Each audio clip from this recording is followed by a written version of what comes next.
السلام عليكم ورحمة الله. وعليكم السلام ورحمة الله. نحمده ونستعينه ونستغفره ونعوذ بالله من شرور أنفسنا ومن سيئات أعمالنا. من يهد الله فلا مضل له ومن يضلله فلا هادي له. ونشهد أن لا إله إلا الله وحده لا شريك له. ونشهد أن سيدنا وحبيبنا ومولانا محمدا عبده ورسوله الذي أرسله بالحق بشيرا ونذيرا وداعيا إلى الله بإذنه وسراجا منيرا. فقد قال الله تعالى في كلامه المجيد وفرقانه الحميد. أعوذ بالله من الشيطان الرجيم. بسم الله الرحمن الرحيم. إن الله وملائكته يصلون على النبي يا أيها الذين آمنوا صلوا عليه وسلموا تسليما. اللهم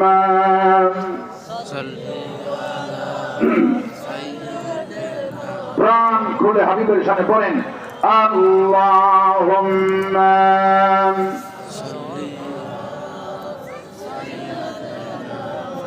مولانا محمد وعلى آل سيدنا بلغ العلا بكماله كشف الدجى بجماله حسنت جميع خصاله صلوا عليه. اے تیری میراج تھی کہ پالو ہم کنن تک پہنچا اور میری میراج ہے کہ میں تیرے قدم تک پہنچا. بلغ العلا بكماله حسنت جميع خصاله صلوا عليه.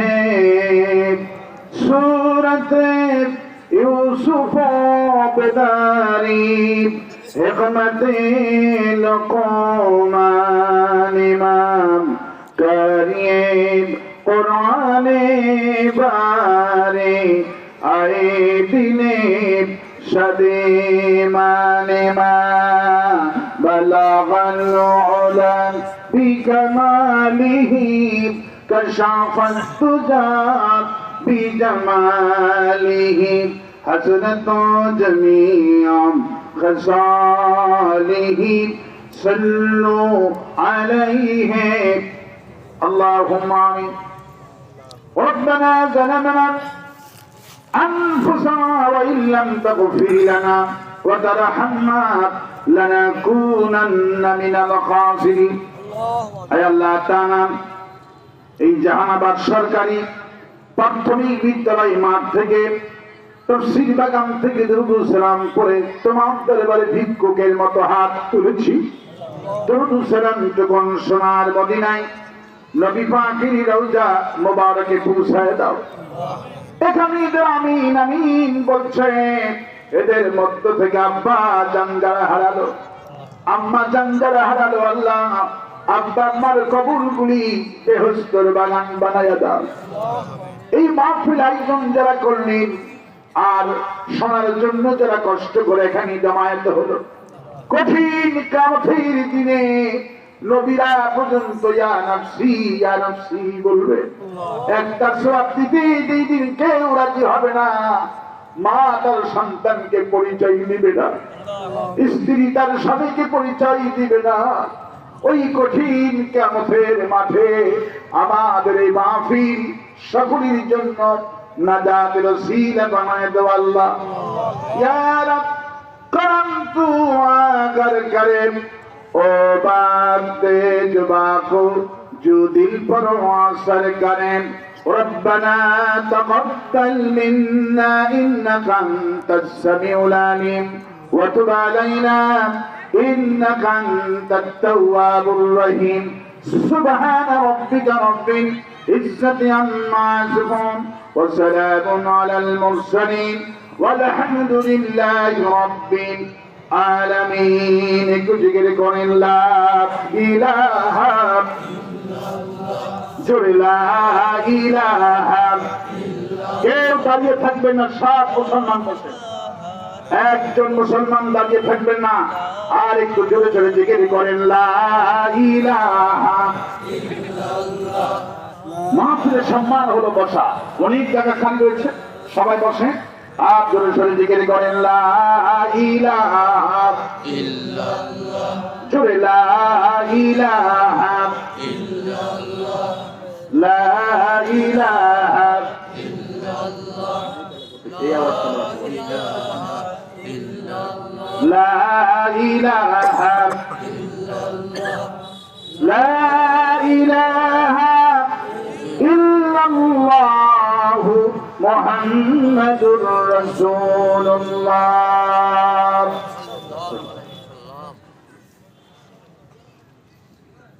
আমরা মহান আল্লাহ রব্বুল ইজ্জাত ওয়াল জালালের দরবারে লাখো কোটি শুকর আদায় করছি, যিনি দয়া করে মেহেরবানি করে কোরআনে কারীম শোনার তৌফিক এনায়েত করেছেন।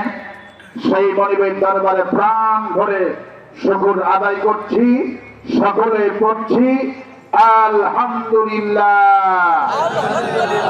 সবাই পড়ছি রব্বানা লাকাল হামদ হামদান কাসীরান তাইয়্যিবান মুবারাকান ফীহি ইয়া রাব্বি লাকাল হামদু কামা ইয়ানবাগি লিজালালি ওয়াজহিকা ওয়া আযীমি সুলতানিকা।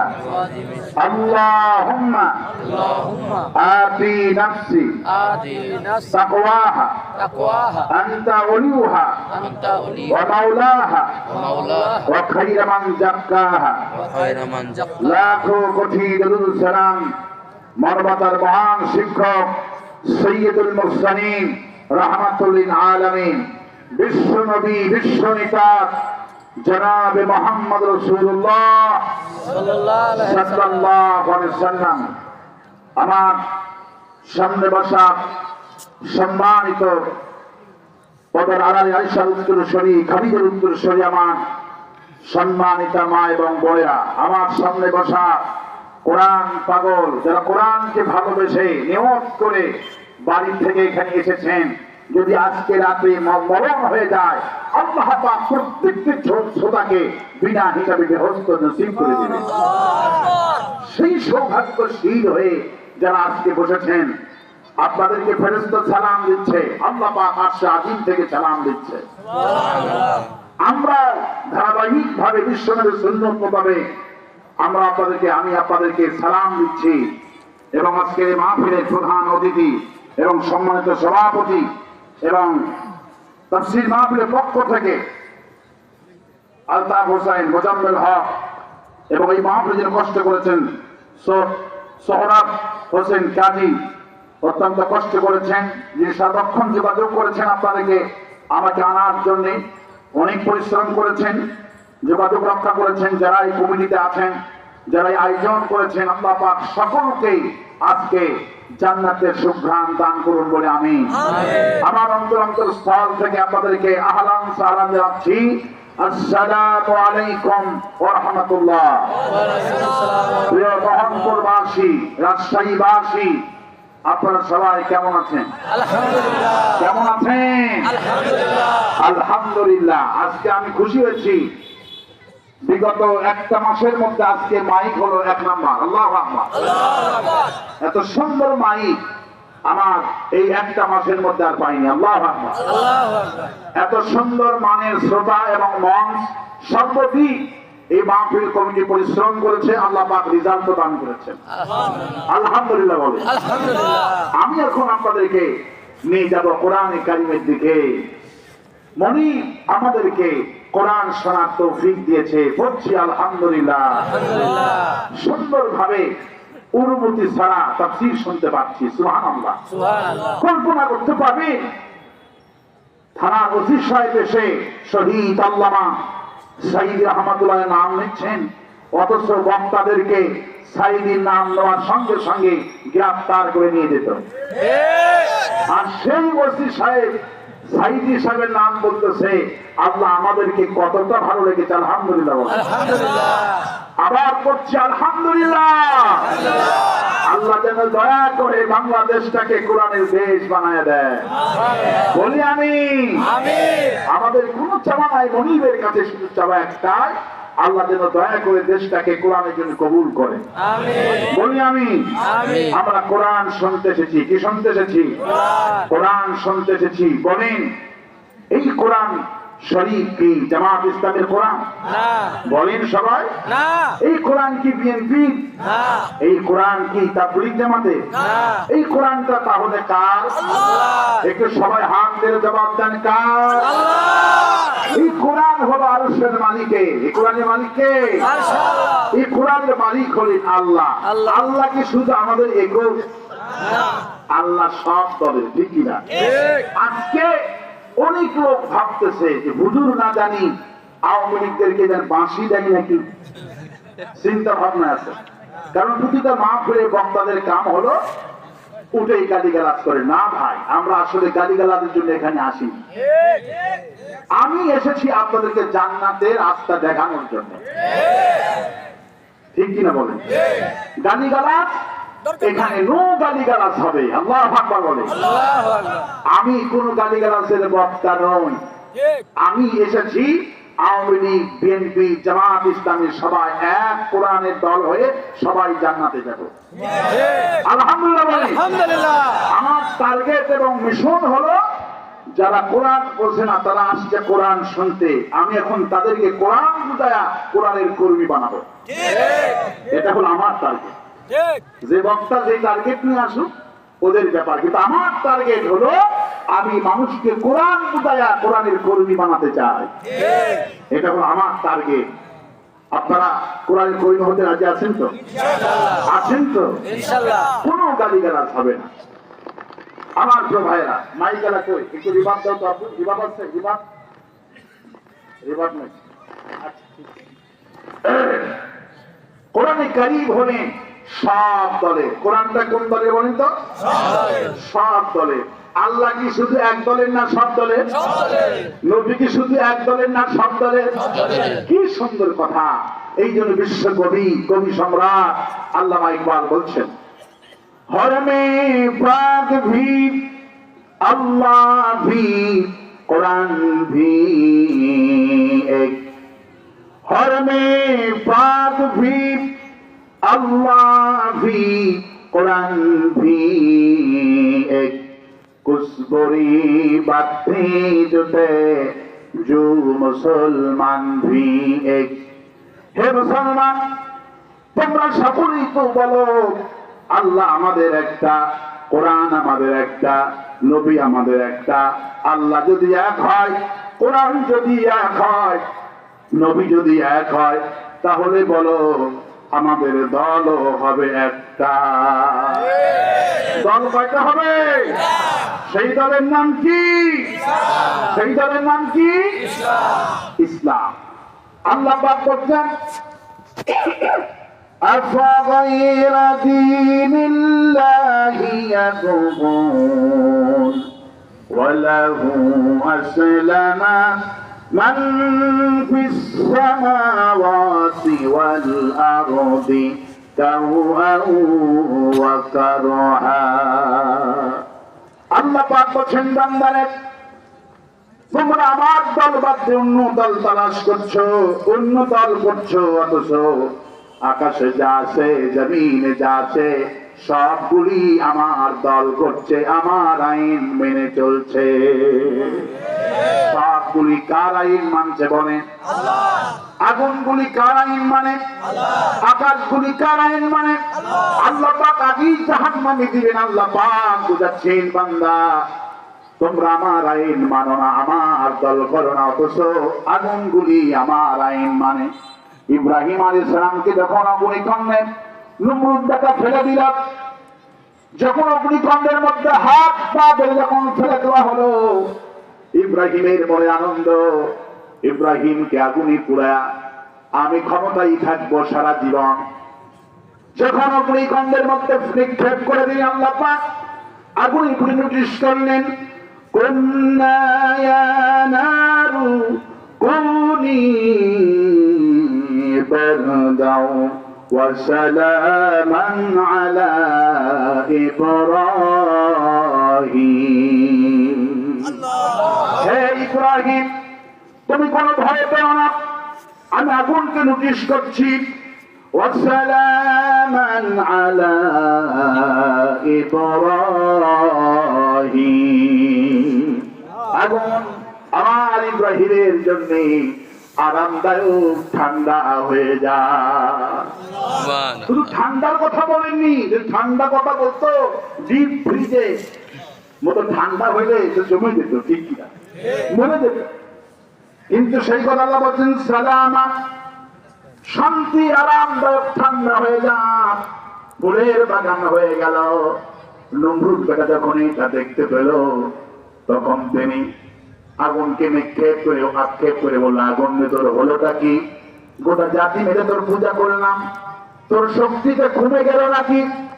আগুনের ভেতর থেকে জবাব আসছে নমরুদ, আমার কোন শক্তি কমে নাই, যদি পরীক্ষা করতে চাস বিল্ডিং থেকে আমার মধ্যে আয়, তোর গোষ্ঠী মন্ত্রী সুদ্ধা সবাইকে পুড়ে দিব, ইব্রাহিমের এক গাছা পশম পড়াইতে পারবো না, কারণ আমি হুকুম মানিকার, আমি আইন মানিকার। আমার রব আমাকে বলছে পড়াবি না, তোর মতো নবীদের কথা আমি শুনবো না।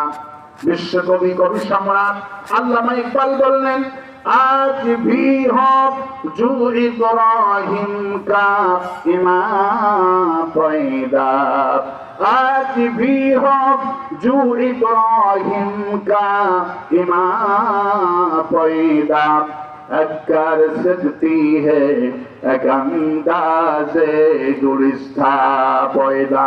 ইব্রাহিমের ঈমান যদি থাকে কারোর মধ্যে অটল মজবুত যদি থাকে, ইব্রাহিমের ঈমানের মতো, ইব্রাহিমের মতো ফুলের বাগান অগ্নিকুণ্ডকে আমি আল্লাহ বানাইতে পারি। আগুন আইন মানছে কার? কার আইন মানছে? আল্লাহ পাক বুঝাচ্ছেন, দেখো রাত দিন থেকে লক্ষ্য করো, রাত দিন তোমাদের মধ্যে প্রতিদিন দিন অতিবাহিত হচ্ছে, প্রতিদিন চাঁদ দেখছো, সূর্য দেখছো, এগুলি তো কোনদিন গন্ডগোল করলো না। لا الشمس ينبغي لها أن تدرك القمر ولا الليل سابق النهار وكل في فلك يسبحون। তাকাও চাঁদের দিকে, তাকাও সূর্যের দিকে, তাকাও সূর্যের জায়গায় কি কখনো চাঁদ এসেছে নাকি? রাতের বেলায় কি কখনো দিন হয়েছে নাকি?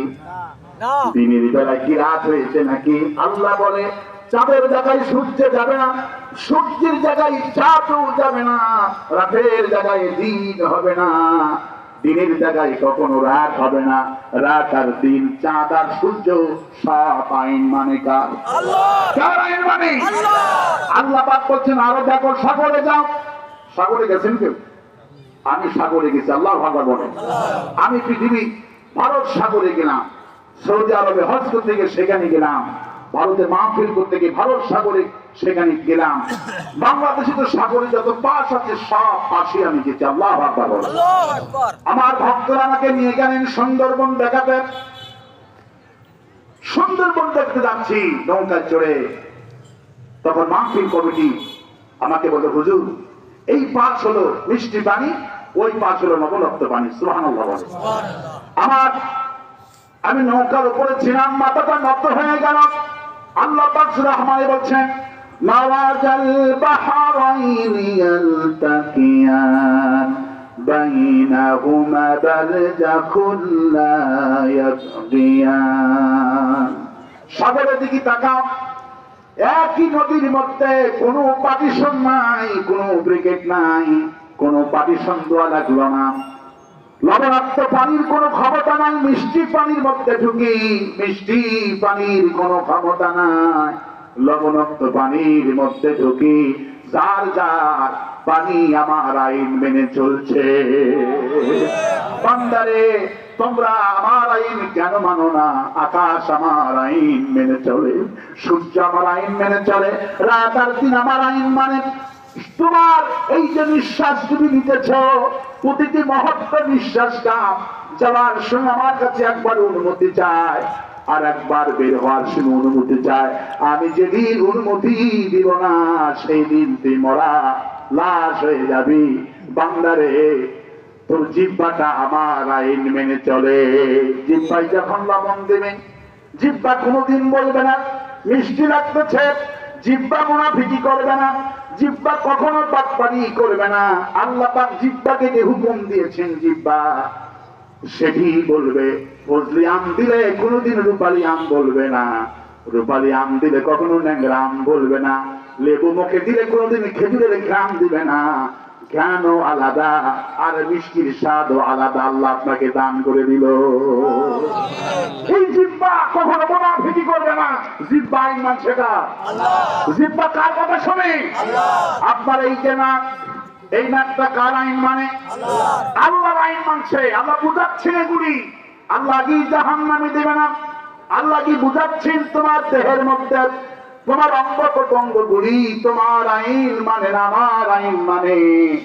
মন্ত্রী সাহেব বাথরুমে গেল, যাওয়ার পর যদি বলে আমি এই দেশের এক খান মন্ত্রী, আমার জন্য গোটা দেশের মানুষ ভয় পায়, খবরদার না, যতক্ষণ বাথরুমে থাকবো গন্ধ লাগতে পারবি না। না বলে তোর আইন মানি না, ঠিক কিনা বলে? বাথরুমের গন্ধ মন্ত্রী হোক আর যাই হোক লাগে না, লাগে না। নাকটা কার আইন মানে? আল্লাহ পাকের আইন মানে। সুতরাং সে আল্লাহ পাক বুঝাচ্ছেন, বান্দা সবাই আমার দল করছে, আমার দলের মধ্যে শান্তি। সুবহানাল্লাহ। কার দল করলে শান্তি?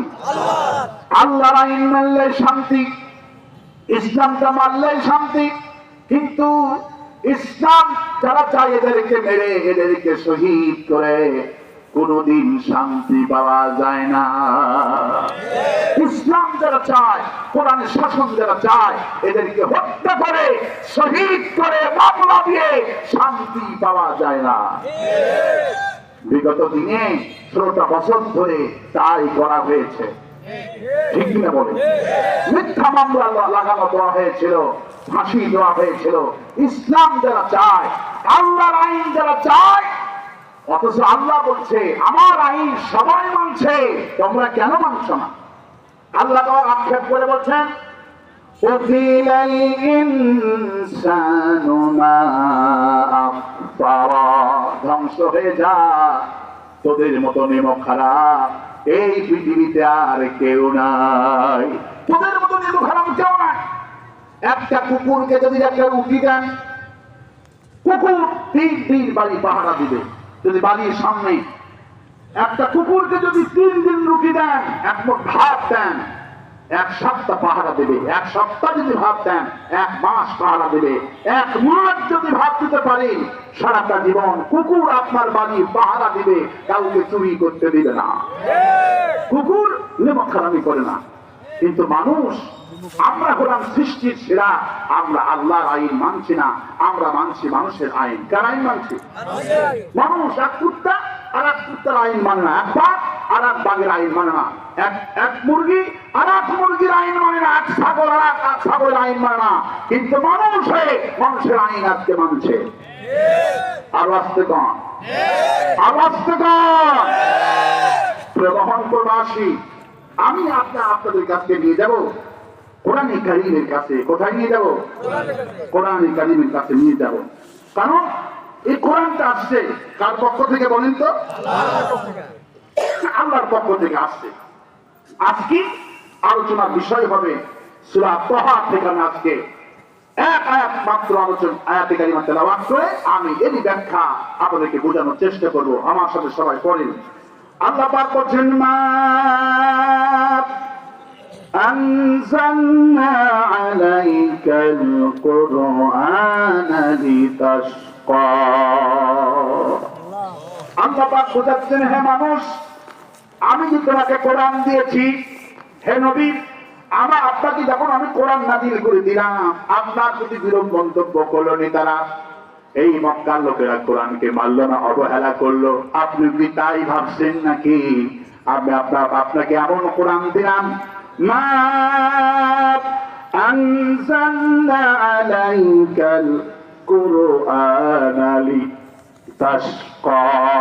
আমি আপনাকে কোরআন দিয়েছি, হে রাসূল, আপনাকে হতভাগা করে দিবে না, আপনাকে দুর্ভোগ বানাবে না।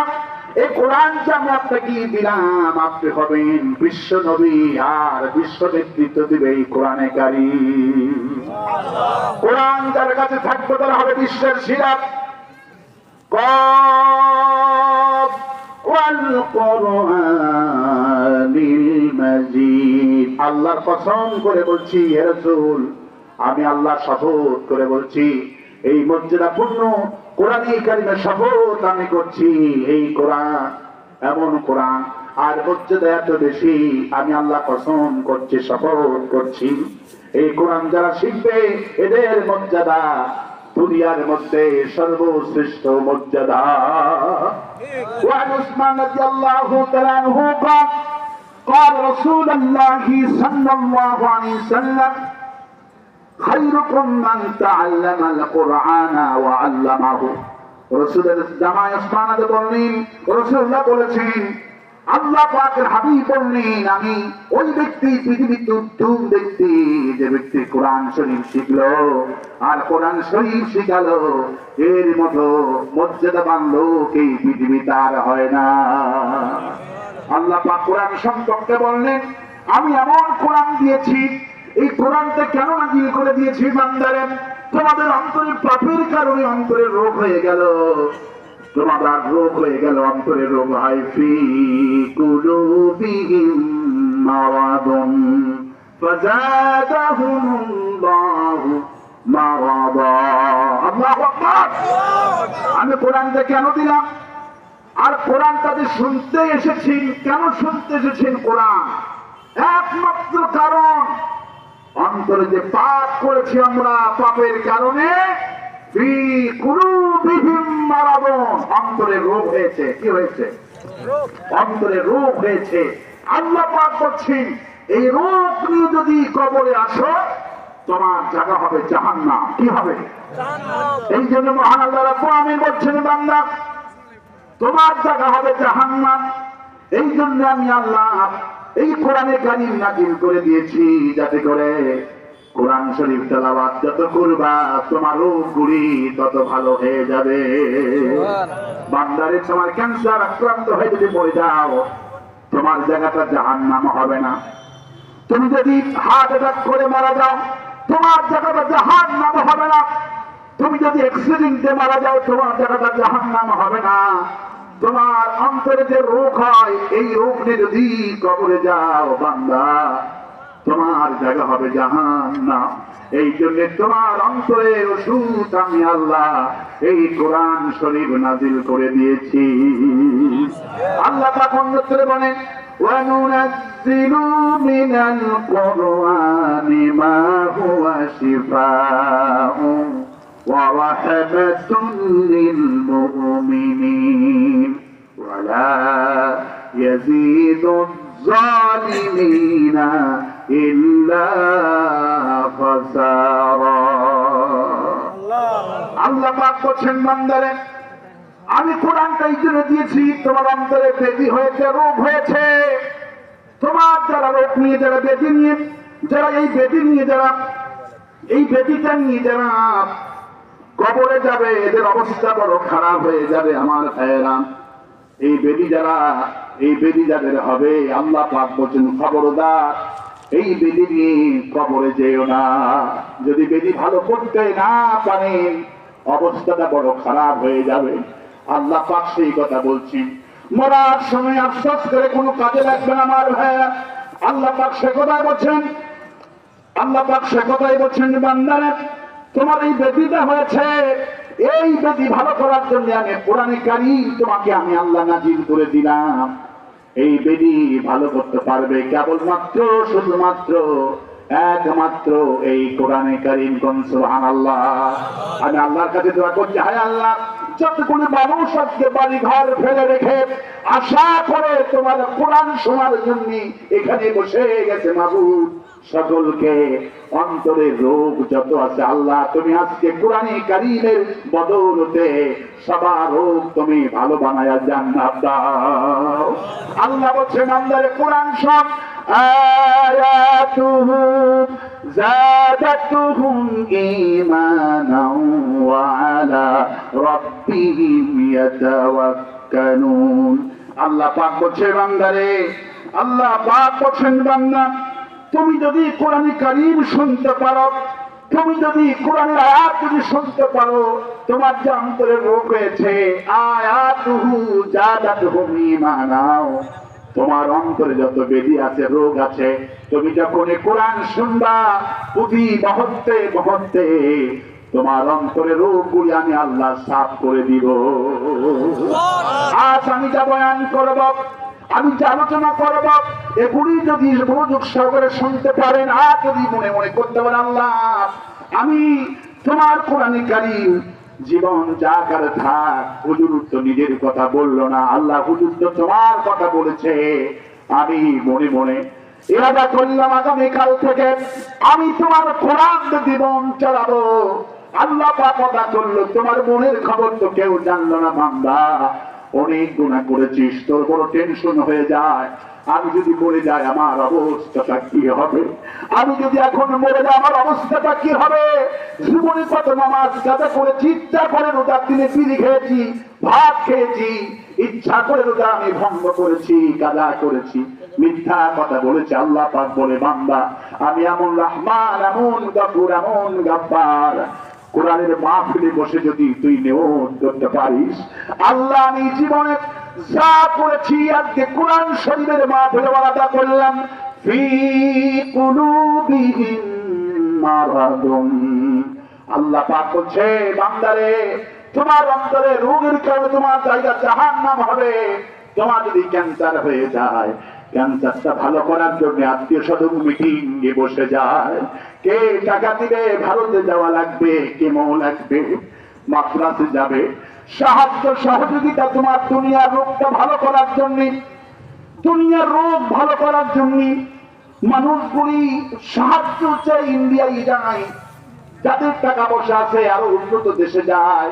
ক্যান্সার ভালো করার জন্য আল্লাহ পাক সেই কথা বলছে বান্দারে তোমার ক্যান্সার হয়েছে তোমার জায়গা জাহান্নাম হবে না বান্দারে তোমার যদি ক্যান্সার আক্রান্ত হয়ে যদি তুমি মরে যাও তোমার জায়গাটা জাহান্নাম হবে না কিন্তু তুমি যদি তোমার অন্তরে যে পাপের কারণে রোগ হয়েছে বান্দা এই রোগ নিয়ে যদি কবরে যাও তোমার জায়গাটা জাহান্নাম হয়ে যাবে এই রোগের ওষুধ আমেরিকা বানায় নাই ভারত বানায় নাই পৃথিবীর কোন রাষ্ট্র এই রোগের ওষুধ বানায় নাই আমি আল্লাহ এই রোগের ওষুধ নিজেই নাজিল করেছি আল্লাহ পাক বলছে বান্দারে খলাকাল ইনসান মানুষ সৃষ্টি করেছে আমি আর মাটি দিয়ে তোকে বানাইছি এই জন্য মাটি থেকে আল্লাহ পাক সব খাবারগুলি বানালেন আলু দিলেন মাটির ভিতর থেকে, লাউ দিলেন মাটির ভিতর থেকে, লাল শাক, পালং শাক, শীতকালে কত রঙের শাক আল্লাহ নাজিল করে দিল।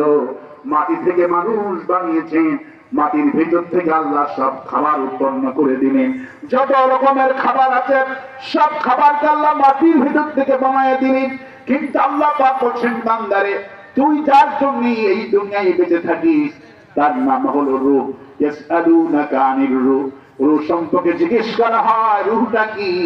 রাসূল করিম সাল্লাল্লাহু আলাইহি ওয়াসাল্লামকে জিজ্ঞেস করে, রাসূলুল্লাহ এই লোকটা নামাজে আসলেই শুধু ঘুম পারে আর গান বাজনায় গেলে একদম ঘুম ধরে না। রাসূল করিম সাল্লাল্লাহু আলাইহি ওয়াসাল্লাম বলছেন, এই লোকটা দেখেছি মসজিদে আসলেই শুধু ঝিমায়, খুতবা দেওয়ার আগে লোকটা ঝিমায়, মাহফিলে আসতে ঘুম ধরে, কিন্তু ঘন্টার পর ঘন্টা সিনেমা দেখে, নাটক দেখে, গান শোনে, এক সেকেন্ডে তিনি ঘুম ধরে না। রাসূল করিম সাল্লাল্লাহু আলাইহি ওয়াসাল্লাম এর ব্যাখ্যা দিয়েছেন। রাসূল সাল্লাল্লাহু আলাইহি ওয়াসাল্লাম বলছেন, এর কারণ কি জানো? ওয়াজ মাহফিলে আসতে ঘুম ধরে কেন? মসজিদে জুমার দিনে গেলে ঝিমাই কেন, ঘুম ধরে কেন? কারণটা কি? কারণ হলো রূহটা তখন বলে, আমি সার্থক হয়েছি, আমার জীবন সার্থক। আমি যদি মরে যাই আমার রূহটা কবজ করবে জান্নাতের সম্মানিত ফেরেশতারা, আল্লাহ আমাকে জান্নাত দিবে। রূহটার কোনো টেনশন থাকে না, আমি ঘুমে যাই, উনি আরাম পায়, তখন ঘুম ধরে। আর গান বাজনায় যখন যায় তখন রূহ বলে, আরে এই দেহটাও জাহান্নামে পড়বে আর আমাকেও পড়াবে। আহা, এই জন্য তো গান বাজনার জন্য তো আল্লাহ আমাকে পাঠায় নাই। রূহটা যখন অস্থিরতা কাজ করে তখন ঘুম আসে না।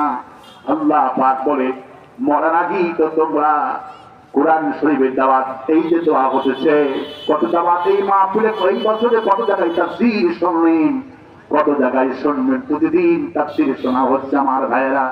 আল্লাহ পাক বলছেন, যখন মালাকুল মউত যখন এসে যাবে, ফালাউলা ইযা বালাগাতিল হুলকুম, যখন রূহটা গড়গড়া যখন চলে আসবে, কণ্ঠের কাছে যখন চলে আসবে, তখন লোকটা চিৎকার মারতে থাকবে।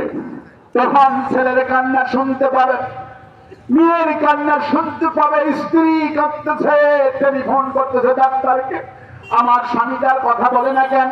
আল্লাহ পাক বলেন, ফালাউলা ইযা বালাগাতিল হুলকুম, যখন লোকটার রূহটা এই কণ্ঠের কাছে চলে আসবে, তখন লোকটার জবান অটোমেটিকলি আল্লাহ পাক বন্ধ করে দিবে। সাহাবীরা জিজ্ঞেস করল, রাসূলুল্লাহ কিছুই বুঝতে পারলাম না। আজরাইলকে দেখা মাত্র মানুষের জবান বন্ধ হয়ে যায়। কি হয়ে যায়? আজরাইলকে দেখা মাত্রই আল্লাহ সৃষ্টি হলো, আজরাইলকে দেখা মাত্রই লোকটার ভালো লোকের জবান আল্লাহ পাক বন্ধ করে দিবে।